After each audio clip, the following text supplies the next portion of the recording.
Hi friends, ಎಲ್ಲರಿಗೂ ನಮಸ್ಕಾರ. ನಾನು ನಿಮ್ಮ ಬಾಬು. ನೀವು ನೋಡ್ತಾ ಇದ್ದೀರಾ RS vlogs by Babu YouTube channel.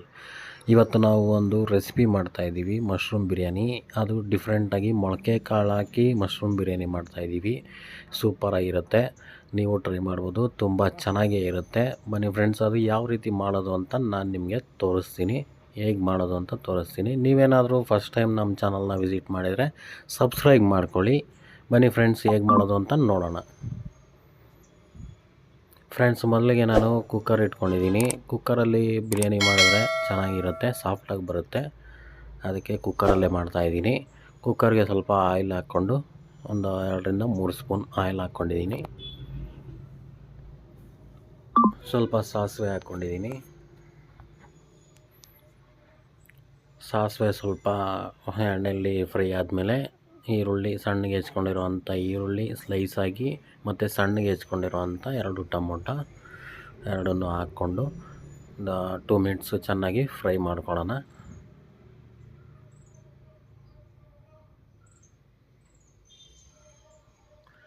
Friends, ಈ ಬಿರಿಯಾನಿನ ನೀವು ಟ್ರೈ ಮಾಡಿ, ಸೂಪರಾಗಿರುತ್ತೆ. ಮೊಳಕೆ ಕಾಳು ಹಾಕ್ತಾ ಇರೋದ್ರಿಂದ ಒಳ್ಳೆ ಫ್ಲೇವರ್ ಇರುತ್ತೆ, ತುಂಬ ಚೆನ್ನಾಗಿ ಇರುತ್ತೆ. ಮಶ್ರೂಮು ಮತ್ತು ಮೊಳಕೆ ಕಾಳನ್ನ ಮಿಕ್ಸ್ಡ್ ಮೊಳಕೆ ಕಾಳು ಹಾಕ್ಬಿಟ್ಟು ನಾವು ಬಿರಿಯಾನಿ ಮಾಡ್ತಾಯಿರೋದು. ನಾವು ರುಚಿಗೆ ತಕ್ಕಷ್ಟು ಉಪ್ಪು ಹಾಕ್ಕೊಂಡು ಮತ್ತು 2 ನಿಮಿಷ ಫ್ರೈ ಮಾಡ್ಕೊಳ್ಳೋಣ.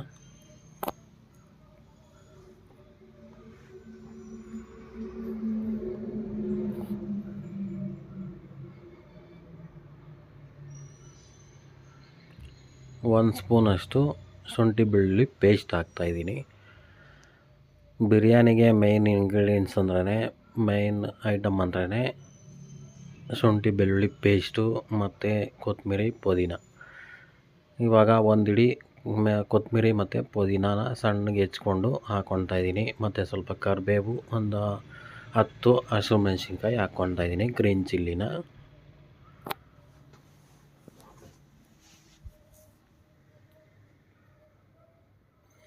ಇದನ್ನು ಹಾಕ್ಕೊಂಡು ಸ್ವಲ್ಪ ಫ್ರೈ ಮಾಡಿಬಿಟ್ಟು ಮತ್ತು ಇವಾಗ ನಾವು ಮಶ್ರೂಮು ಮತ್ತು ಮೊಳಕೆ ಕಾಳು, ಚಕ್ಕೆ, ಲವಂಗ, 2 ಏಲಕ್ಕಿ ಕಾಯಿ ಇಷ್ಟನ್ನು ಹಾಕಿ ಫ್ರೈ ಮಾಡೋಣ. ಫ್ರೆಂಡ್ಸ್, ಇದು ಮಶ್ರೂಮಲ್ಲಿ ವಾಟ್ರ್ ಇರುತ್ತೆ, ಹೀಟ್ ಆದಂಗೆಲ್ಲ ವಾಟ್ರ್ ಬಿಡ್ತಾ ಇರುತ್ತೆ ಅದರಲ್ಲಿ. ಮತ್ತು ನಾವು ಇವಾಗ 2 ಸ್ಪೂನಷ್ಟು ರೆಡ್ ಚಿಲ್ಲಿ ಪೌಡ್ರ್ ಹಾಕೋಣ. ಒಂದು ಅರ್ಧ ಸ್ಪೂನಷ್ಟು ಅರಿಶಿನ ಪುಡಿ,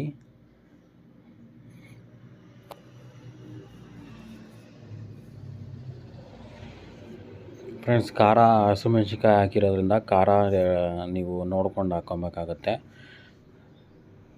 ಖಾರದ ಪುಡಿ, ಹಸಿಮೆಣ್ಸಿನ್ಕಾಯಿ 2 ಹಾಕಿರೋದ್ರಿಂದ ನಾವು ಅದೆರಡನ್ನು ನೋಡಿಕೊಂಡು ಹಾಕ್ಕೊಬೇಕು. ಖಾರ ಜಾಸ್ತಿ ಆದರೆ ತಿನ್ನೋಕೆ ಚೆನ್ನಾಗಿರಲ್ಲ, ಖಾರ ಕಮ್ಮಿ ಆದರೂ ಚೆನ್ನಾಗಿರಲ್ಲ. ಒಂದು ಮೀಡಿಯಮ್ ಆಗಿದ್ರೇ ಸೂಪರಾಗಿರುತ್ತೆ. ನಾನ್ ವೆಜ್ ಆದರೆ ರೆಡ್ ಚಿಲ್ಲಿ ಪೌಡ್ರು, ಹಸಿಮೆಣ್ಸಿನ್ಕಾಯಿ ಜಾಸ್ತಿ ಹಾಕಿದ್ರೂ, ಖಾರ ಜಾಸ್ತಿ ಇದ್ರೂ ನಾನ್ ವೆಜ್ಜಿಗೆ ಚೆನ್ನಾಗಿರುತ್ತೆ. ಮತ್ತು ಫ್ರೆಂಡ್ಸ್, ನಾವು ಇದಕ್ಕೆ ಗರಂ ಮಸಾಲ 1-2 ಸ್ಪೂನು, 1.5 ಸ್ಪೂನು ಧನಿಯಾ ಪುಡಿ ಹಾಕಿ ಚೆನ್ನಾಗಿ ಮಿಕ್ಸ್ ಮಾಡ್ಕೊಳ್ಳೋಣ. ಒಂದು 2 ನಿಮಿಷ ಚೆನ್ನಾಗಿ ಫ್ರೈ ಮಾಡೋಣ.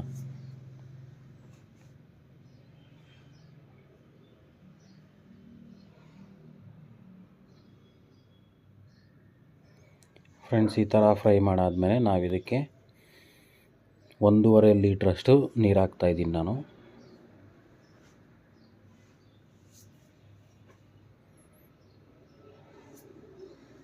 ಒಂದೂವರೆ ಲೀಟ್ರಷ್ಟು ನೀರು ಆ್ಯಡ್ ಮಾಡಿದ್ದೀನಿ. 1.5 ಲೀಟ್ರಿಗೆ ನಾನು ಇದಕ್ಕೆ 1/2 kg ರೈಸನ್ನ ಯೂಸ್ ಮಾಡ್ತಾಯಿದ್ದೀನಿ. 1/2 kgಯಿಂದ 600 ಗ್ರಾಮ್ ರೈಸ್ ಹಾಕ್ತಾಯಿದ್ದೀನಿ. ಮತ್ತು ನಾವು ಇದನ್ನು ಚೆನ್ನಾಗಿ ಕಲಿಸ್ಕೊಳ್ಳೋಣ.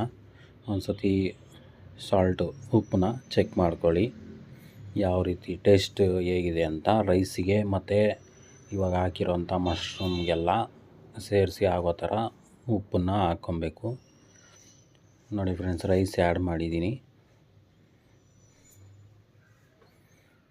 ನಾನು ಹೇಳ್ದಂಗೆ 1.5 ಲೀಟ್ರಿಗೆ 600 ಗ್ರಾಮ್ವರೆಗೂ ಅಕ್ಕಿನ ಹಾಕ್ಕೊಂಡಿದ್ದೀನಿ ನಾನು. ಓಕೆ ಫ್ರೆಂಡ್ಸ್, ಇವಾಗ ಕ್ಲೋಸ್ ಮಾಡೋಣ. 2 ವಿಸಿಲ್ ಬಂದರೆ ಸಾಕು, ಬೆಂದೋಗ್ಬಿಡ್ತದೆ. ನೋಡಿ ಫ್ರೆಂಡ್ಸ್, 2 ವಿಸಿಲ್ ಆಗಿದೆ. ನೋಡಿ ಫ್ರೆಂಡ್ಸ್ ಯಾವ ರೀತಿ ಬಂದಿದೆ ಅಂತ. ರೈಸು ಅಷ್ಟೇ ತುಂಬ ಚೆನ್ನಾಗಿ ಹುಡಿ ಹುಡಿಯಾಗಿ ಸೂಪರಾಗಿ ಬಂದಿದೆ. ನೋಡಿ ಫ್ರೆಂಡ್ಸ್ ಯಾವ ರೀತಿ ಹುಡಿ ಹುಡಿಯಾಗಿ ರೈಸ್ ಬಂದಿದೆ ಅಂತ.